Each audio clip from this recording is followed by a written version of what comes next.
Hey everyone, today I've got my friend Eric Thomas from Rival Digital. Eric is a top 40 under 40, according to ACHR News from 2023, and a proud member of the seven-figure agency community. I have had the chance to get to know Eric over the last over a year and some change, and seen how his agency has expanded and grown. And I wanted to bring him into this conversation with you guys today to talk about just that. So here he is. Eric, how are you today, man? Good, Monica. How are you doing? I'm doing awesome. Yeah. Great to have you here. Yeah, thank So you so much. you're very welcome. So Eric, let's kick things off a little bit. Could you just give us a little overview on Rival Digital? Who do you guys serve and what makes you guys unique? Yeah, absolutely. So, Rival Digital, we started in October of 2020. We're a COVID baby agency. So been in business a little over 4 years now, about 4.5 years. We primarily focus on the home services industry, in particular HVAC, plumbing, and electrical, as well as some garage doors here and there. Pretty much anything around the house where if it breaks, you say, "Oh shit," and you got to call someone to fix it. We try to do some marketing for them if we can. But our core focus has always been the HVAC and plumbing contractors, throughout the United States. Awesome. And you were telling me, I mean, I know you guys have posted some incredible growth, incredible gains from 2023 into 2024 on revenue and team size. Could you hit me with those numbers?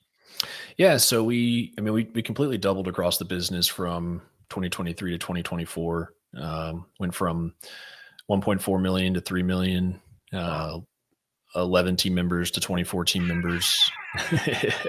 Yeah, yeah, rap air horn. Huge. And then yeah, then the client base went from about 58 to, we rounded off 2024 right at like 99, I think. So we'll round that up to 100.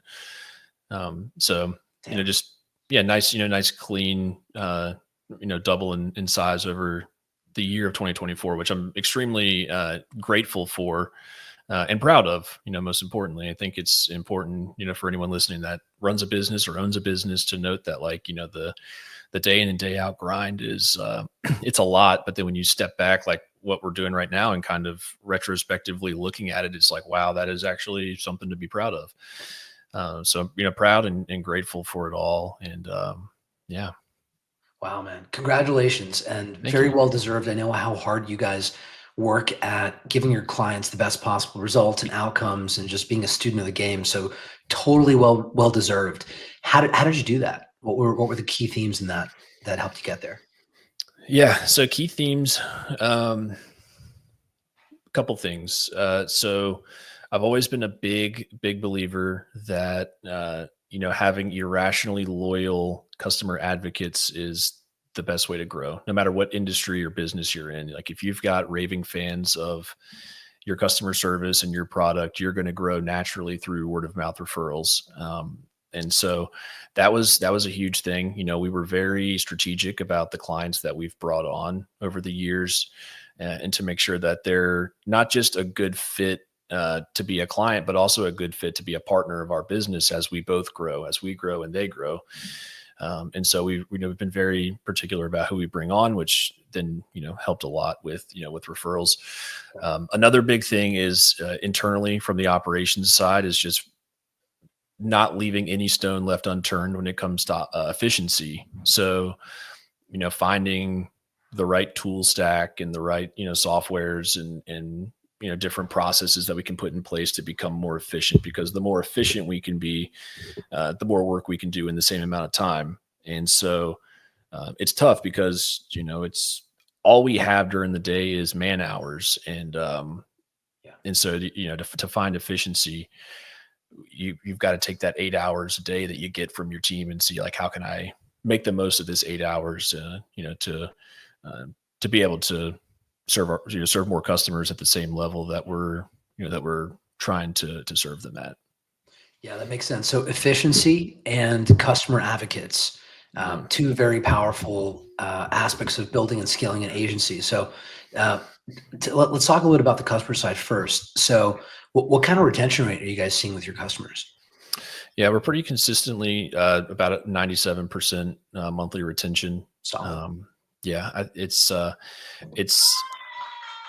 Yeah, it's retention is huge. I think it's like when we talk about like revenue growth, and I talk about this at 7FA. Anytime I go to an intensive, and you get the opportunity to meet agency owners from all over the place from in 7FA, and they'll be Yeah. like, well, how'd you guys go from 50K MRR to 83K MRR? How'd you go from 83K to 150? How'd you go from 150 to 200? And my answer is always the same. It is that it's a lot easier to grow when you're not losing clients. And so when you're retaining those clients, it makes it so much easier to really grow your business and to see those nice, healthy, incremental growths each year. So for us, the retention side is huge, and that starts with the relationships that you have with your clients.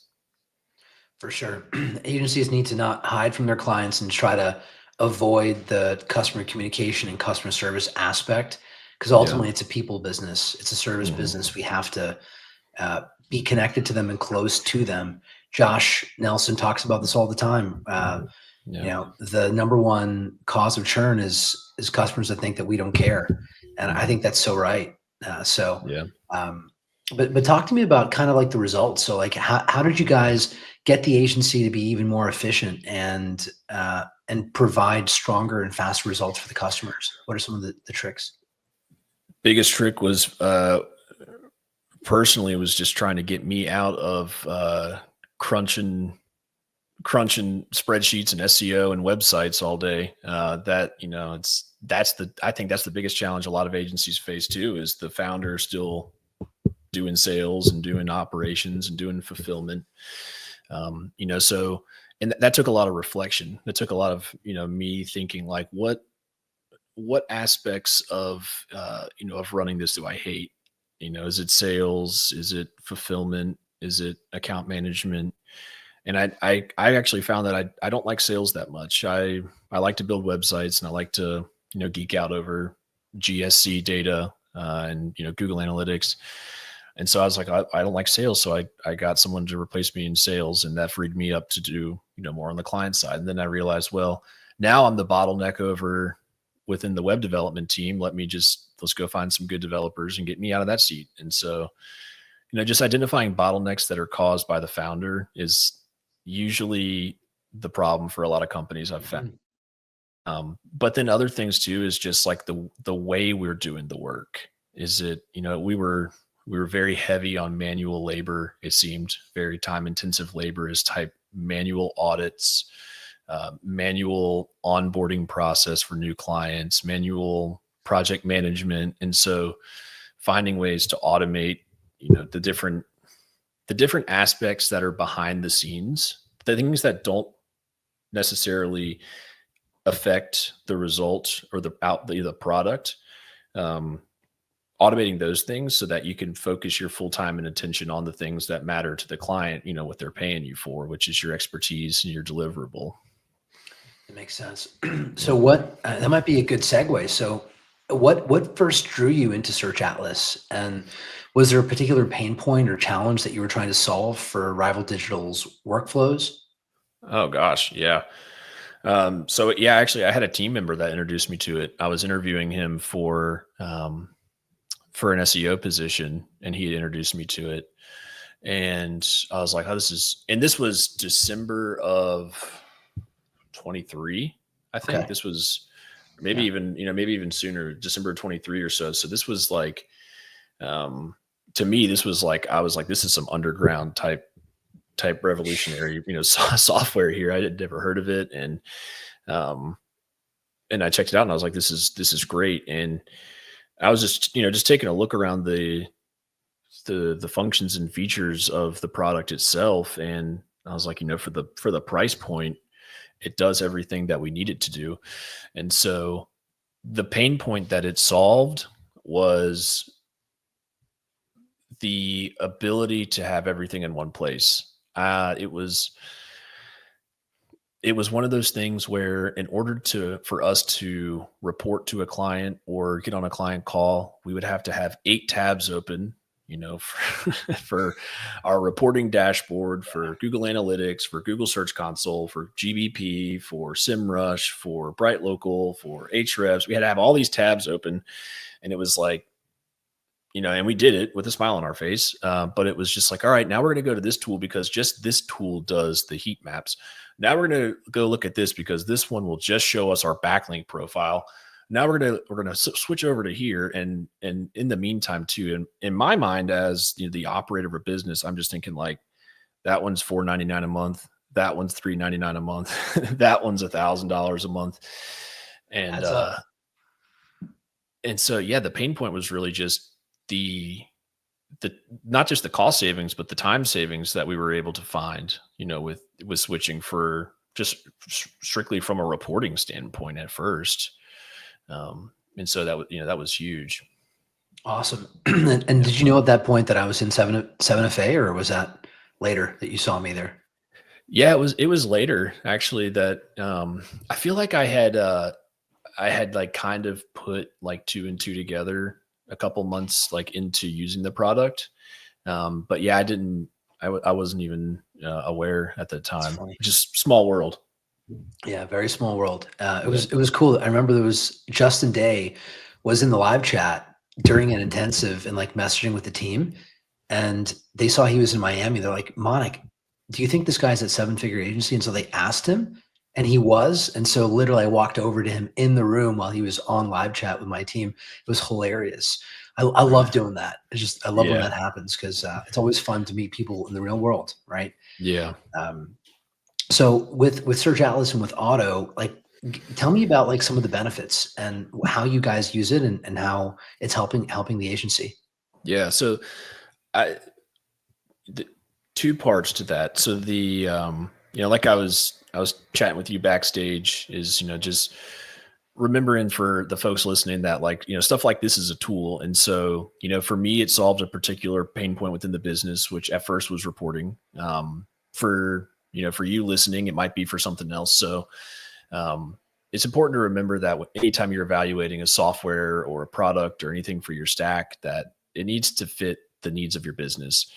And so, yeah, so some of the benefits that that we're finding from it is time savings just upfront within, in particular, onboarding, because we had found that onboarding for new clients was tedious, was cumbersome, was unenjoyable, was non-exciting for new clients or for the team because it was manual audits, running reports, getting benchmarks of keyword rankings and backlinks and all that stuff. And so when we first started testing out with Auto, we were able to realize that we could completely bypass all that manual labor and get it kind of a snapshot at a high level view before even deploying or doing any work. We were able to get that initial strategy approved by the client much quicker because we could go in there and see, this is the priority stuff we need to be working on first, is these internal links, this, whatever it might be. We were able to find that within minutes versus, 2 weeks of running audits and internal, strategy. So the time for us to be able to get a new client and get a strategy turned over and approved, thus being able to get them, moved on and getting results sooner, was a huge benefit with Auto right off the bat. Awesome. And how much more efficient has it made your team? Like, it sounds like you guys are able to do way more with the same manpower. Yeah. Just wonder if you could put a number on that. Any idea? Yeah, it would be, it's tough to put like a number or a percentage on that. But I will say that it's shaved 2 weeks off of our onboarding process. So, I'm not sure what that equates to, but we were able to pull back. So we would typically, when we would get a new client, we would meet with them about a month later to get final approvals on stuff before we would start doing it. And then we were able to start having that meeting, 14 to 17 days later. So we were able to, shave time off of, which is, in my opinion, is the most valuable resource that any, business owner or operator has is time, especially for your team. So being able to get that time back it was huge for us. Yeah, agreed. As soon as you sign on a client, there is kind of like this invisible clock that starts ticking where Mhm. they're waiting to see the result, waiting to see the gain. And the longer it takes you to get there, the more likely it is they're going to churn. And so what we found is when we get them some kind of result in the first, let's say, 2 to 3 weeks of the engagement, and there's already a win early, Yeah. they're just way more likely to stick with us for 6 months or a year or Yeah. beyond. So Absolutely. Especially the tedious low hanging fruits. Um, we get, like you said, when you get a new client, there needs to be some high level strategy done, of course, to make sure that you're following a plan. But there's no reason why you can't plug into it and start fixing image alt text and broken internal links and some of the mundane redundant stuff. Like you can get in there and start fixing some low hanging fruits right off the bat and get those wins for them. for sure. Any case studies that you guys have got that you want to talk about? Like what type of like real world examples have you seen with customers and where auto and search atlas were instrumental to getting those improved rankings? Yeah. We've got, oh gosh, I wish I was like able to, I did not prepare for that. But I do have a few. So we brought on a client last year and I'm not even going to bother trying to find it now. I'll just speak from my remembrance because I was the one that did the work and took on this client. So we had taken on a client on a month to month agreement, which I know is like frowned upon. Um, but it was, it had the opportunity to be a really good account. And so we brought them on a month to month account. And I was like, all right, we got to get in here quick and get some wins because this is a 30-day renewal type of situation. And so um, we didn't build the website. We were inheriting it from another agency, which always proves to be challenging, because you get the mixed bag of WordPress builders and themes and plugins. So we were fighting a little bit of an uphill battle there where it was a month to month agreement, custom dev site. No one knew how to edit, uh, all kinds of garbage on the back end. And we were able to get that site cleaned up. And I don't know the percentage growth in organic keywords and traffic, but it was several 100% growth in organic traffic and keywords in the first 3 months, just from being able to clean stuff up with auto. Amazing. And what was Yeah. that like for the business owner? Like did they share like how it changed their business? Oh, absolutely. Yeah. And it went on Facebook. They posted it onto Facebook and shouted it out, about how amazing their experience was with us so far and how we were able to help turn things around for them before their busy season. Because we took them on in February, which was, this time last year. And so busy season for these contractors, we always tell our team Memorial Day to Labor Day, like that's their prime time to make money. So anything we're doing right now, it's got to be done and dialed in before Memorial Day. So, the ability to hop in February and get them really good results and rankings, not even before Memorial Day, but before Easter was huge. And they were just like so stoked about it. Um, and so, yeah, I'll have to pull that exact percentage of growth from it, but it was a hockey stick. Amazing. Sorry. I've been there. I'm surprised my 3-year-old's not raising havoc over here. Yeah. He just woke up from his nap. So he was bummed Prime that time. I wasn't able to hang out with him right now. Yeah, yeah. But the business owner, like they. So it sounds like earlier in this pod, you talked about creating irrationally loyal and advocating customers that just do Yeah. what you described, which is to go to Facebook and say, "I had this amazing experience with Rival, and they blew my metrics out of the water, and our business has never been busier." And way before, right after Memorial Day, like even it sounds like before that, before the season Mhm. really kicked off, they were already positioned well in Google. They were feeling the Yeah. benefits and then able to ride that season out. Hopefully, it was their best ever. Yeah. Yeah. It was great for them. They had a great year. And, and truth be told, that was my first real experience with the product, with Search Atlas in general. Because like I mentioned, I tried to pull myself out of operations as much as I can. But not occasionally, but often I'll go through our client list and I'll pick 7 or 8 of them a week and just kind of dig around and make sure I'm still touching accounts, just so that the client Cool. feels loved and knows that I'm still working on stuff.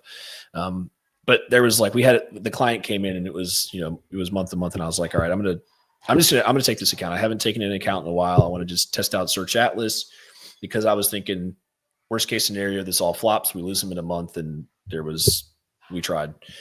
And they're still a client to this day. And we've actually have, from that account, I've probably brought on 5 or 6 other clients just through referrals. So, Wow.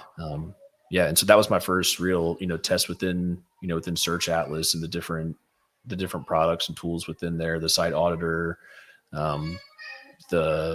all of it, the keyword rank tracker, heat maps, all of it. So I love it.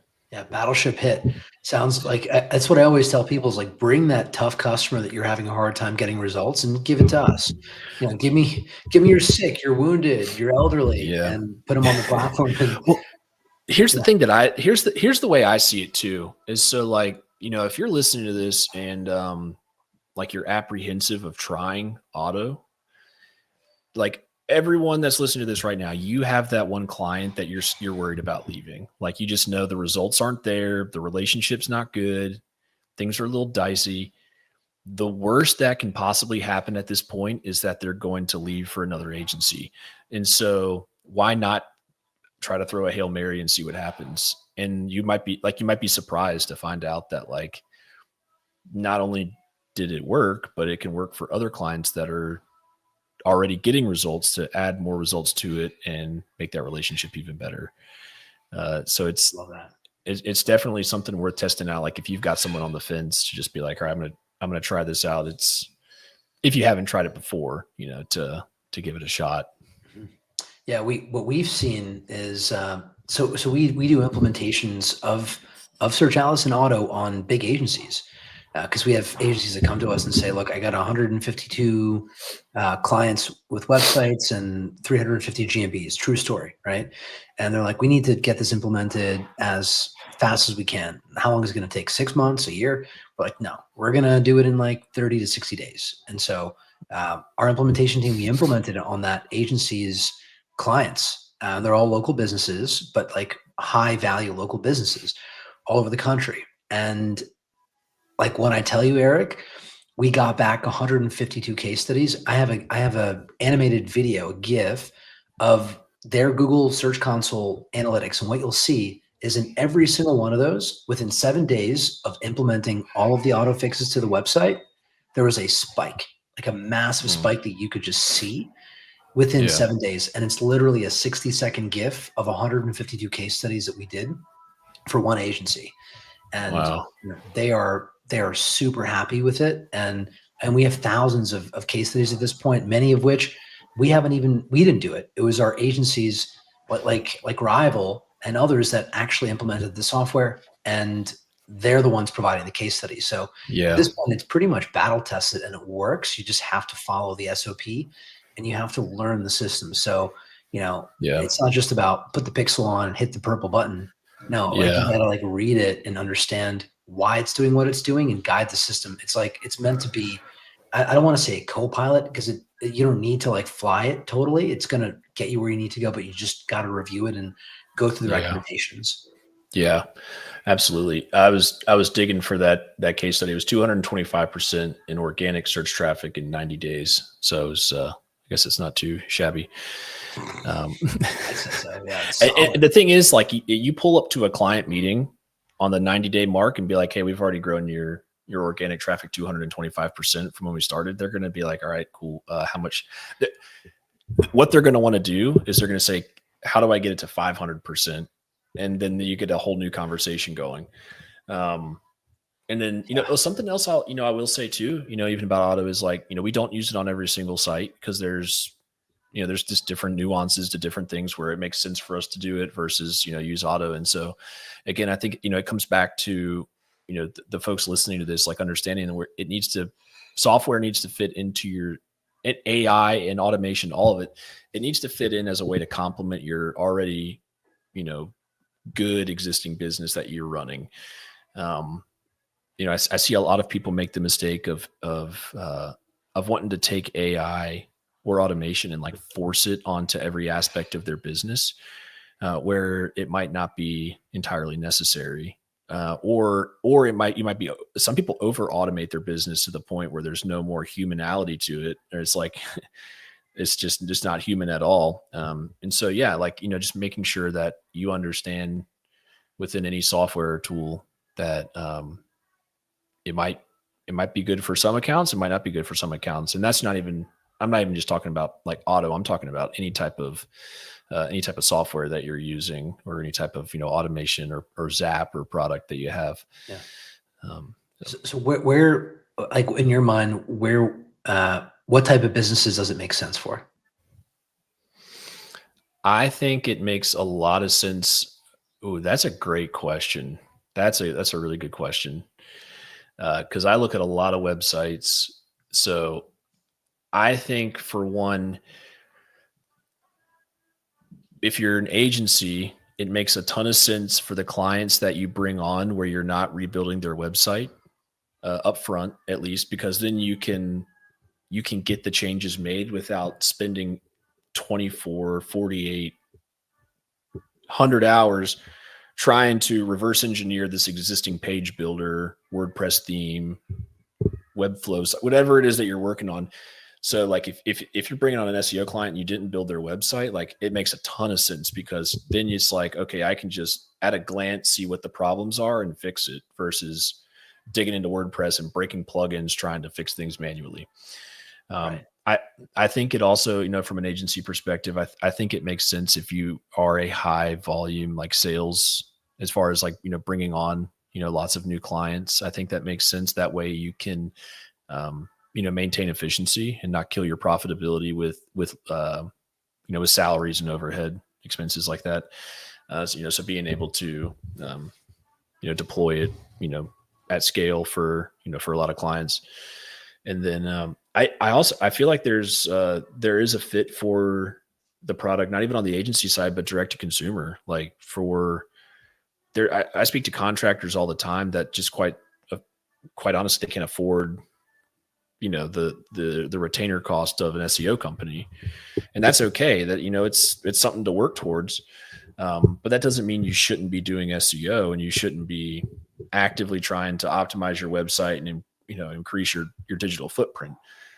So for business owners out there, if you can't afford $2, $3, $4, $5, $6,000 a month, for, proper SEO, local SEO, backlinking, content creation, you name it, it makes a ton of sense for you to get on there and make sure that your website's healthy and technically sound and optimized, and, getting all the things you need. So I think that there's a fit with the product for agencies, and also for, just for any type of business owner. For brands. Yeah. Yeah. I love that. And I didn't think about that use case where, for agencies that bring on clients that have like websites on a different CMS than the one that they like to use internally, Yeah. and they're going to migrate them. A lot of times they just like, they're like, okay, we're going to trash this site, so there's no point even optimizing it. And then Yeah. they don't do enough to actually improve what's already there. And then they're spending so much time in the build phase that the business hasn't actually improved like behind them. And so it's just implementing those changes on whatever the site is that's there already will get them better outcomes right away while you build the new site. And then you can keep those changes. Yeah. And like, this is, I mean, this right here, I think like this is the ninja hack of this interview that I've learned from OTTO. A huge challenge that we had was, because we build a lot of websites. We do a ton of website design and, development. We weren't able to start collecting, or start even, doing the SEO work typically until the new site was done, because we used to not even touch, their existing site. So we would spend 2 months, or 8 weeks or whatever, building the new website. And then, on like week 6, we'd be like, okay, now you can put in your termination letter for your other agency. And so then we would have to hurry to get the site done. Then we could say, okay, now our SEO services can start, even though, we could optimize it while we're building it. The clients never saw value in paying us SEO while we built a new website, because in their minds, you can't do SEO on a dev link or, on a staging site or whatever. So,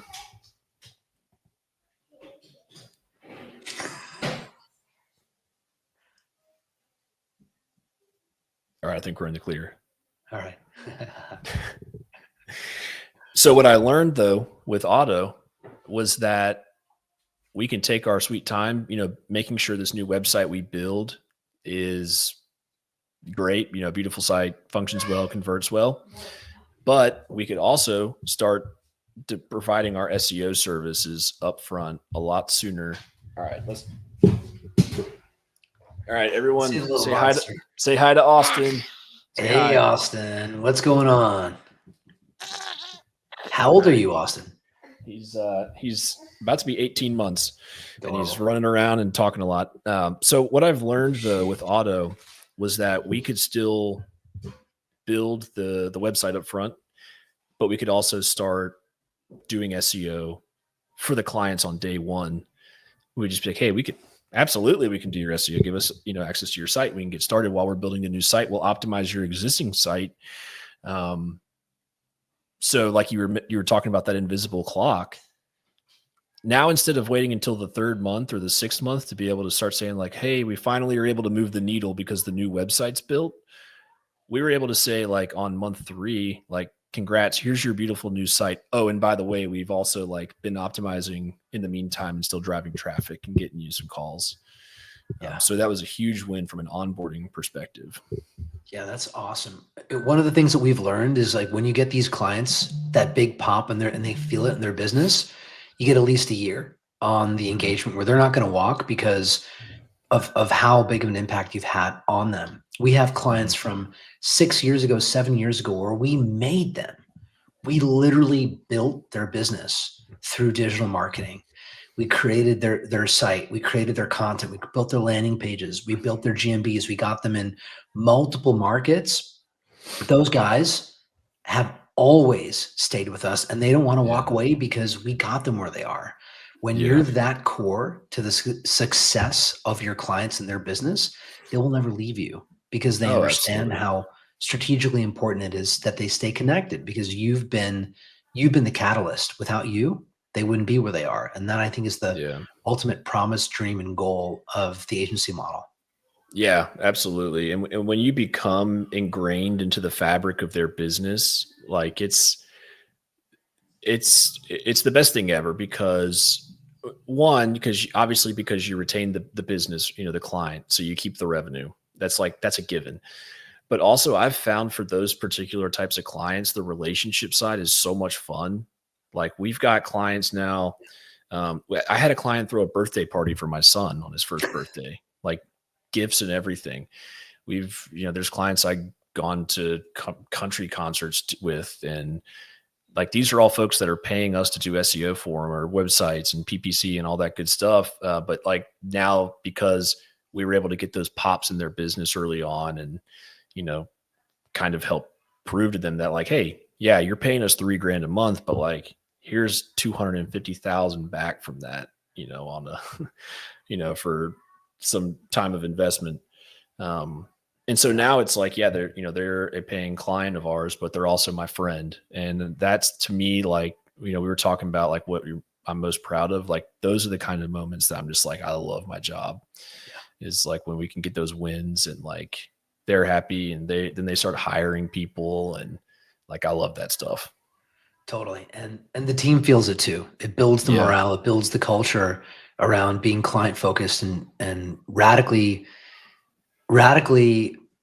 focused toward getting them the business outcomes that create that kind of connection. So good on you guys for doing that. And that's it's always awesome to hear. Let's shift it up a little bit and hit you with some fast facts. You ready for this? Yeah. All right. Office soundtrack. When your head's down, you're working. What are you listening to? What's in your ears? Is it country concert?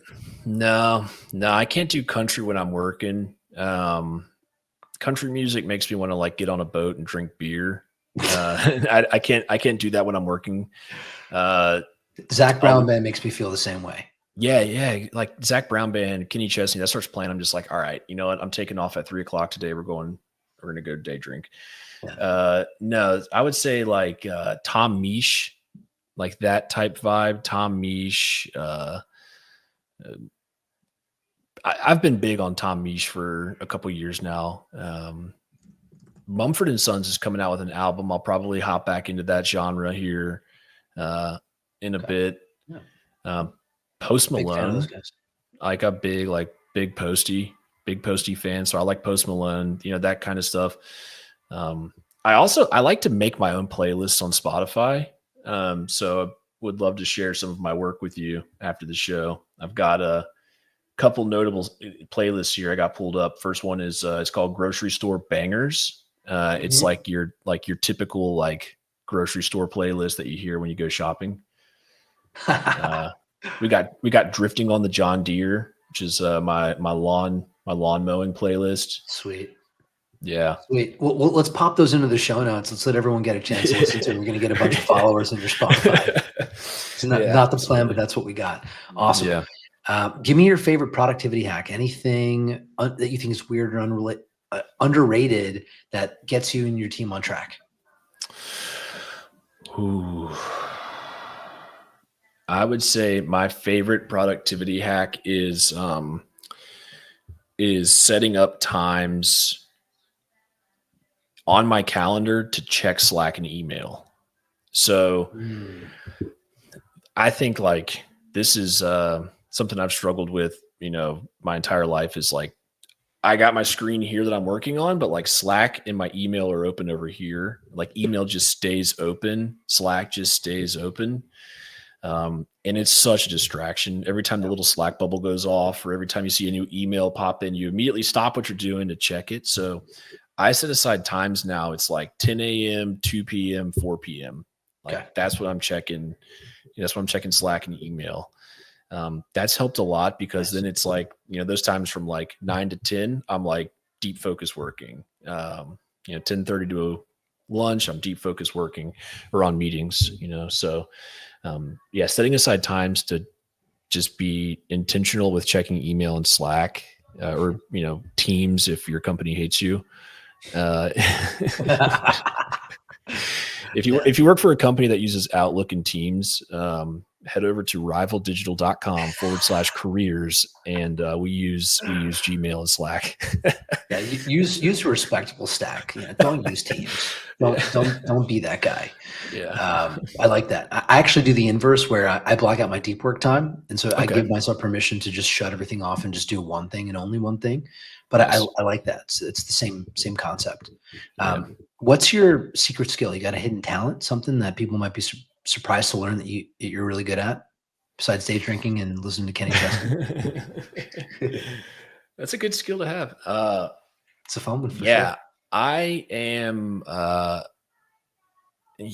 I'm huge into woodworking. Okay. I love woodworking. And this is like an extremely niche skill. But this is actually what led me to learning SEO is I can build Latin percussion instruments like cajones and like different, wooden product that, Latin percussion instruments of that nature. No way. Those are like curved. Those are pretty complicated to design, right? Yeah, I mean the cajon drums aren't as tough because it's more of a box. I think cajon like translates literally to like drawer or like crate or something like that.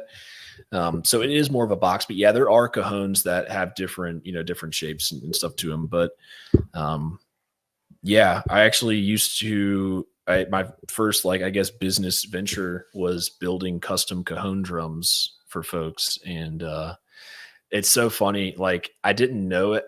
SEO, but like the thought that I had in hindsight, I was like, that's totally an SEO move. So I had my main site to like sell my drums, and they were like custom, handmade, hand designed. Well, I was like, not everyone can afford my custom drums. So I'm going to create a second website on I'm just going to give away all of my plans, DIY style, how to build your own cajon drum. And I was like, because if I get that other site up, I can start ranking for like the the informational search, how to build a cajon drum, DIY plan, stuff like that. And I was like, I could give them my plans and like sell some type of, light membership or, direct them to my site. And yeah, it's pretty funny. I got like, both those sites ranking when I was learning how to do it myself. And that's kind of Are they how I still got. live? Do you still take No, orders? I can't no, put an order in on you. no. I'll build you one. But yeah, I don't have like a site live or anything anymore, but I'll build you one. Yeah, dude, I would love a Search Atlas themed cajon drum. Dude. Actually, I have one of those here in my office.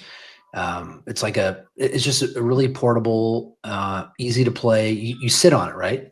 Yeah. Yeah. Yeah. Yeah, those are really fun. Yeah. Yeah. They make great decorations. 'Cause, like, that's what happens to mine. They turn into little like nightstands and you just sit on them. But yeah, I would say that's definitely my hidden skill. I mean, woodworking is nothing too crazy, but being able to build the cajon drums is a little bit more secret. That's a good one. I won't let your secret out. And last, like, who's someone that inspires you, gives you fresh ideas? Someone in the industry or a mentor that really inspires you forward. Yeah. I've got a lot of folks that inspire me. I know this is pretty cliche, but I'm a big Gary Vee fan. I Okay. think his stuff is always like a really good like gut punch to me. As far as like creating content and stuff goes. Mhm. Um, Yeah, he's pretty real with it. The only thing I yeah, don't like about Gary Vee is he's like SEO is dead, and I've literally never yeah, seen Gary Vee publish a single case study that's an SEO case study in his entire life. The dude yeah, doesn't know anything about SEO. yeah. I was at a roofing conference and he was the keynote and he got up on stage and mentioned that and I was like, that's a bad take, man. Yeah, But yes, but I do really like him from the side of like content creation for social media, kind of how that goes. definitely. Yeah, I know that's probably the most cliche answer ever. No, But I wouldn't say so. I mean, I hear Elon Musk a lot or Jeff Bezos. yeah, But Gary Vee, he's definitely been inspiration for me too on the content side of just one, having an opinion even if it's not right, not being afraid to express it and then expressing it, yeah, and then literally number three, constantly creating new content. The dude is like 8 cameras on yeah, him at all times. And I think he yeah. publishes to social media like over 50 times per day on It's his insane. channels. He's just a Yeah, machine. it's insane. I've I've got several others um, that inspire me, in different ways. But yeah, I say Gary Vee's a big one for me. He's always been a big one for me because he's been around for been around the game for a while, and so it's just one of those people I've been following since college. Um, so Right on. So for Rival, like I guess like looking ahead for 2025, what are some of the plays or the bets you're going to be making for the agency in the year ahead? oh, well, I'm so glad you asked that. We just launched our digital PR services. Um, Nice. so yeah, we're tapping into the PR side as well. I I'm sticking to my guns on. I still think that SEO is alive and well. It Anyone that is says it's dead is wrong. brain It's dead. just yeah, brain dead. I mean, it's they're like, oh, it's ChatGPT is going to kill you. No, it's not. Not if I got ChatGPT helping me do the work. And so, or Auto or whatever AI product is out there. Um, SEO is not dead. It's once again evolving. It happens all the time. As a matter of fact, I saw on LinkedIn today that search demand for the query SEO agency is at an all-time high in 2025 Mhm. that it ever has been, according to Google Trends. So SEO is not dead, but I am placing some bets on digital PR and just having helping our clients get more local mentions, any type of local press backlinking opportunities, because with the evolution of AI, there's always going to be bad actors out there. And so you're going to get some people that are using the tools not for good. and pumping out hundreds and thousands of blog articles a day in a week, in a month, or whatever. And so I firmly believe that the folks that are going to truly win on search moving forward are going to be the ones that are, of course, doing the SEO things right, and all that, but also getting the mentions and the involvement and the backlinks, from their local community. If you're a local service business, that is. Yeah, I'm with that. I mean, it's essentially, I got three reasons why those guys that say SEO is dead are wrong when they think that LLMs are going to eat the Google opportunity.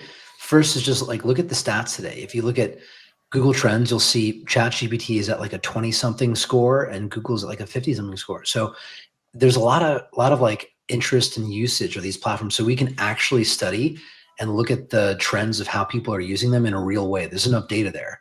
And what we Yeah. know about the way people use Google and ChatGPT is they use them in totally different ways. So Oh yeah. Google 850 searches to one on ChatGPT conversation. So there's way more search volume taking place in Google than on Chat. Also, the average Google user performs 135 searches a month versus 1.5 conversations on ChatGPT per month. So Google is like a utility that you use every day, all the time. Chat is not used in that way. And then Google has like a 46% of its search, 46% of search queries has some kind of local intent behind them. Yeah. People don't go to chat for local. They're not Yeah. doing it that way. And because of how many advantages Google has, I mean, all 200 million GMBs that Google has, chat doesn't have that database. They literally Yeah. live on Google. So Google, they have the network effects, they have the data, they have the verticalized search experience created. Uh, Yeah. like during the election, if you Google anything related to the election, you would see these like dynamic campaign, like maps and Yeah. stuff. Meanwhile, Yeah. ChatGPT is like, oh, Donald Trump won the election. That's all they could give you. So, Yeah.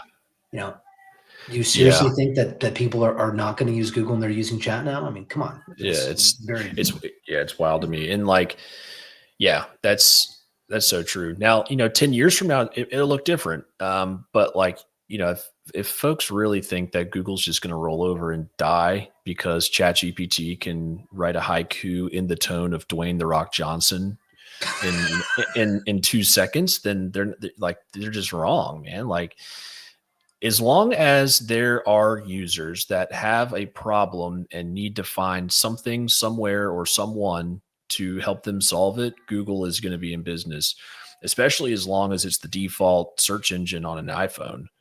It's 100%. I think personally, I've been saying this for a couple of years now. The day that Apple comes out with their own search engine is the day that we truly see that Google has an issue on their hand. Google's not worried about Agreed. ChatGPT. Agreed. And actually, Google Pay Apple. I don't know the Yeah. exact number anymore, but it's in the Apple financial filings. It's a significant amount of money. And so Yeah. essentially what Google's doing is they're paying Apple not to do that and Yeah. giving them a piece of the search pie by just passing them a whole bunch of money. They don't have to do anything for that money. Yeah. Also, Apple, I thought about it and I thought for sure they were going to throw their hat in the arena.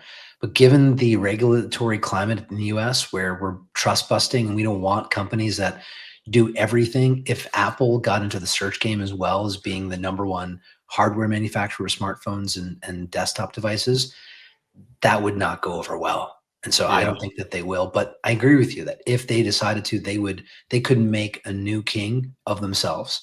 I think it Yeah. would definitely break up the search experience. Yeah. Absolutely. But yeah, I just don't. I don't see that. It's just changing, and I think that what's important is that you are open minded enough to change with it. I think that Mm. I meet so many, SEOs all over the place that, "Oh, I've been doing this since the 90s," and like Penguin hit and they were screwed. And, SEO you is know, dead. yeah, SEO is dead because of Penguin. And so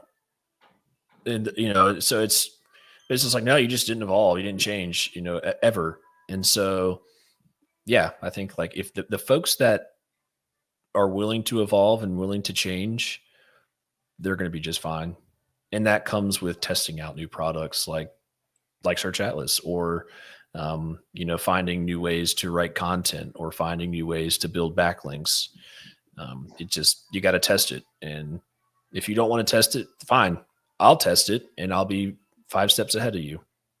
Yeah, totally. And also, if you're not going to test it and you don't have the time, or you're just getting your start, join a community where they do that kind of testing, where they Yeah. share that knowledge freely and openly with each other. And so be around people that are more exceptional in those areas than you are and learn from them. And so, Yeah. Eric, what communities or what courses would you say are worth paying attention to? Well, if you're an agency owner, I couldn't recommend Seven Figure Agency any more highly. I guess I couldn't, whatever. Seven Figure Agency is the community. If you're an agency owner, that's the community that you should check out. They've got something for everyone there. And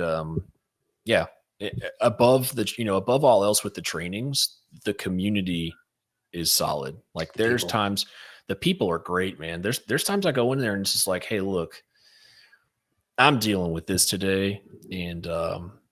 And you'll have 15 people at your beck and call that are just like, here's what happened. I did the same thing last week. I had this go on. Here's how I handled it. And it's just so nice to have, a community like that. So Seven Figure Agency is great. I can't say enough great things about them.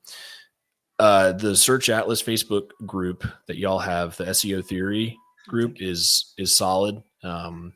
Again, and there's a lot of testing and case studies and stuff that go in there. Yeah. So I highly recommend that. And not even just Search Atlas, but folks even just talking generally, industry shop talk about SEO. There's a lot of good stuff in there too. So I love that community.